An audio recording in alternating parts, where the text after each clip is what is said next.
नमस्कार. आपलं न्यूज जनमतमध्ये स्वागत आहे. आज आपण या ठिकाणी माजी आमदार राहुल भैया मोठे यांचे राष्ट्रवादीचे उमेदवार पंचायत समिती गणाचे बाळासाहेब खरवडे यांच्याशी बातचीत करण्यासाठी आलेलो आहोत. तर त्यांनी अधिकृत जे उमेदवार आहेत त्यांचं या मतदारसंघाबाबत कसं विकासाचं व्हिजन असणार आहे याबाबत आपण त्यांच्याशी संवाद साधणार आहोत. नमस्कार. मी पंचायत समिती गण राष्ट्रवादी काँग्रेस पार्टीचा अधिकृत उमेदवार असून माजी आमदार राहुल भैया मोठे यांचा एक विश्वासू कार्यकर्ता असून माझ्यावर विश्वास ठेवून राहुल भैयाने जी उमेदवारी दिली आहे त्याचं पुढील 5 वर्षात माझ्याकडून विकासाची कामं कशी जास्तीत जास्त मार्गी लावता येतील त्यासाठी मी प्रयत्न करणार आहे. आपण या ठिकाणी पंचायत समिती गणामधून निवडणूक लढवत आहात. तर अनेक उमेदवार या ठिकाणी ही निवडणूक लढवत आहेत. तर लोकांनी आपल्यालाच का निवडून द्यावं असं आपल्याला वाटतं? गेल्या पंचवार्षिकला माझी पत्नी 3 वर्षाकरता उपसरपंच पदावर डोकेवाडीची कार्यरत आहे. आता गावातूनच विकासाची गंगा सुरू करण्याचं काम गावकऱ्यांनी पाहिलं आहे. माझ्या गावामध्ये संजय गांधी असेल, श्रावणबाळ असेल, विजेचा प्रश्न असेल, पिण्याच्या पाण्याचा प्रश्न असेल, रस्त्याचा प्रश्न असेल, 70 ते 80% लोकांच्या सहभागातून व सरकारी यंत्रणेचा पाठपुरावा करून सोडवण्याचा मी प्रयत्न केलेला आहे. आपण या मतदारसंघातील नागरिकांसाठी काही सामाजिक कामे केलेली आहेत का व ती कशा पद्धतीने केलेली आहेत? होय, तसं जर बघितलं तर अतिवृष्टी असेल, कधी आरोग्य शिबिर असतील, माझ्या गावापासून मी जवळजवळ 1990 पासून मला आरोग्याच्या बाबतीत मी वेगवेगळे शिबिरं केलेले आहेत. आपल्या या ठिकाणी गणातील अनेक प्रश्न आहेत. रस्ते असतील, मूलभूत पाण्याचा प्रश्न असेल किंवा शाळेचा असेल, आरोग्याचा असेल. तर याबाबत आपलं कसं नियोजन असणार आहे? गेल्या 5 वर्षापासून जिल्हा परिषदेवर किंवा पंचायत समितीवर लोकप्रतिनिधी किंवा स्थानिक स्वराज्य संस्थेच्या निवडणुका झाल्या नसल्यामुळं जी बंद पडलेली यंत्रणा आहे ती वेळोवेळी पाठपुरावा करून व मतदारापर्यंत रस्ते आणि पाणी यासारख्या महत्त्वाच्या योजना कशा पोचतील याचा खंबीरपणे पाठपुरावा करून मी ती तंतोतंत राबविण्याचा प्रयत्न करणार आहे. बहुतेक वेळा केंद्र सरकारच्या असतील, राज्य सरकारच्या असतील, या योजना तळागाळापर्यंत लोकांना माहीत पण होत नाहीत. तर याबाबत आपण कसं हा विषय हाताळणार आहात? माझ्या गावामध्ये आता संजय गांधी, श्रावणबाळ यासारख्या ज्या लोकांपर्यंत लोक वैयक्तिक लाभाच्या योजना, मग ते पंचायत समितीमार्फत काय ते कृषी साहित्य, कृषी विभागामार्फत ज्या शेतकऱ्यांच्या योजना आहेत त्या लोकांपर्यंत न अडचण येता कशा पोचतील यासाठी मी खूप प्रयत्न करणार आहे. पंचायत समितीच्या सदस्याची जबाबदारी असते की आपल्या मतदारसंघात जे ग्रामपंचायत आहेत ते कशा रीतीने काम करतात, जास्तीत जास्त नागरिकांना त्या अंतर्गत लोकांना लाभ मिळतो का, लोकांचा विकास होतो का किंवा लोकांना मूलभूत सुविधा मिळतात का, याबाबत पंचायत समिती सदस्यांचं ग्रामपंचायतीवर लक्ष देणं किंवा ते कसे करतात हे पाहणं गरजेचं असतं. तर याबाबत तुमची काय भूमिका असणार आहे? आपण कसे लक्ष देणार आहात?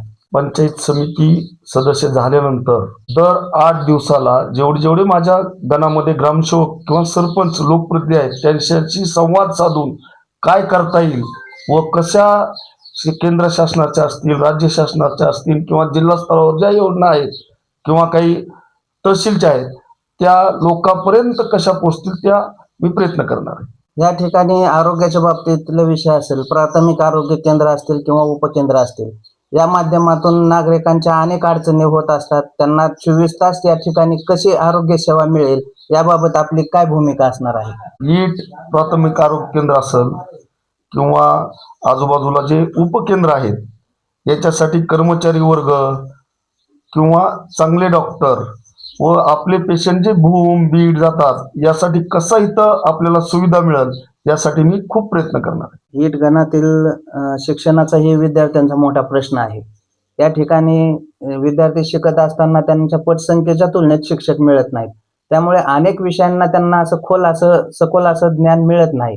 तर आणि दुसरी गोष्ट त्यांचे शाळेमध्ये पिण्याच्या पाण्याचा प्रश्न असेल, स्वच्छतागृहांचा प्रश्न असेल, याची खूप अडचण आहे.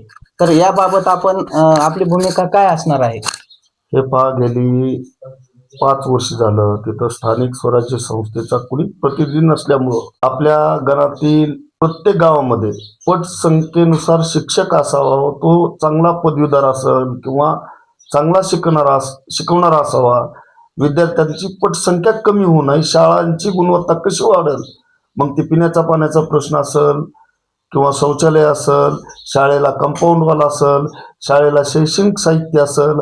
आता गेली 2-3 वर्ष झालं मी माझ्या डोकेवाडी येथील प्राथमिक शाळा आहे, पण शैक्षणिक साहित्य मी डेली दरवर्षी देतो. आता तसंच प्रोग्राम नीट पंचायत समिती गणामध्ये कसा राबविता येईल व शिक्षणाची गुणवत्ता कशी सुधारता येईल व आपल्या शाळा कशा चांगल्या सुधारतील यासाठी मी प्रयत्न करणार आहे. आपण या ठिकाणी येट गणात अंतर्गत येणाऱ्या सर्व गावात विकास कामे काय केलेली आहेत किंवा नागरिकांसाठी या ठिकाणी आपण काय केलेले आहेत, तसेच या ठिकाणी महिला मतदारही खूप मोठ्या प्रमाणात आहेत.